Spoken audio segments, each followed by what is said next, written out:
అన్న ఈ ఎస్సీ ఎస్టీల పైన ఇప్పుడు సుప్రీంకోర్టులో యుద్ధం నడుస్తుంది కదా, అది ఓసీలా కలుపుతారంట. ఎస్సీ ఎస్టీలు కాదు బ్రదర్, ఇది మన మన ఆదివాసు సోదరులు ఉన్నారు కదా, స్వయం బాబురావు అని ఒక పనికి మాలిన రాజకీయ లబ్ధి కోసం అగ్గాడిది చేస్తున్న కుట్ర అన్నమాట. కొంతమంది రాజకీయ నాయకులు వాళ్ళ రాజకీయ స్వలాభం కోసం దొంగనా కొడుకులు, వాళ్ళు పిచ్చి సాలెగాళ్ళు వాళ్ళ రాజకీయాల కోసం ఈ ఆదివాసులను మరియు బంజారా సుగాలి నమ్మాడలను విడదీయాలని చూస్తున్నారు కొంతమంది దొంగనా కొడుకులు. ఇట్లాంటి చిల్లరగాళ్ళ రాజకీయం చూస్తూ వాళ్ళ కడుపు కోసం చూస్తున్నామని నేను నిజంగా చెప్తున్నా. స్వయం బాబురావు మీకు ఒకటి క్వశ్చన్ వేస్తున్నా, బంజారాలు సుగాలీలు అదేవిధంగా నమ్మాడాలు బయట స్టేట్ నుంచి వచ్చిరు, రాజస్థాన్ నుంచి వచ్చిరు అని మీకు చెప్తున్నారు. నేను ఒకటి చెప్తున్నా భయ్, మేము తెలంగాణ వాసులం కాదని మీరు చెప్తూ సరే మేము ఒప్పుకుంటున్నాం, మేము బయట నుంచి వచ్చినాం, వాస్తవం మా పూర్వీకులు రాజస్థాన్ నుంచి వచ్చినాం. నేను ఆదివాసులు అదేవిధంగా చెంచులు, మీది ఒడిస్సా కాదా, మీది ఛత్తీస్గఢ్ కాదా, ఏడున్నాయి బే మా తెలంగాణలో ఏడున్నాయి రా.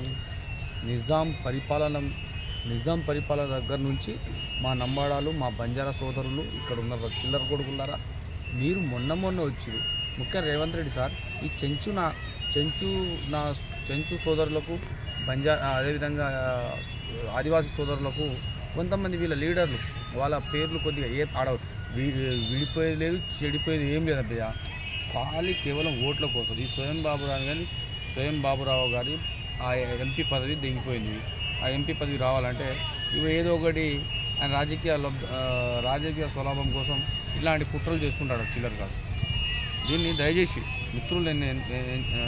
మిత్రులు ఆదివాసు సోదరులు చెంచు సోదరులు మీరు దయచేసి ఆలోచించాల్సింది కోరుతున్నాం. ఇట్లాంటి మనం అన్నదమ్ములాగా బతికే వాళ్ళము, ఇట్లాంటి చిల్లర కొడుకులో మనం చెడిపోవడం వేస్ట్. ఇంతకుముందు ఆల్రెడీ నాకు తెలిసి 2016, 17, 18, 19 ఆ కాలంలో అనుకుంటా ఆదివాసులది బంజారాలది పెద్ద గొడవ అయింది. కేసీఆర్ హయాంలో పెద్ద సవాళ్ళు పెట్టుకుని ఒకరు కొట్టాడుకురు, కేవలం ఈ స్వయం బాబురావు వల్లనే నేను భావిస్తాను. ఇట్లాంటి చిల్లర నాగుంజ కొడుకులను పాల్తుల అంజా కొడుకులను దయచేసి చెంచు బ్రదర్స్ అదేవిధంగా ఆదివాసి బ్రదర్స్ వీళ్ళ రాజకీయం కోసమే అయ్యేది లేదు, పీకేది లేదు, టైం వేస్ట్ అది. మీ పని మీరు చూసుకోండి. ఓకే, ఇంతవరకు నేను మాట్లాడుతున్నాను. జై హింద్.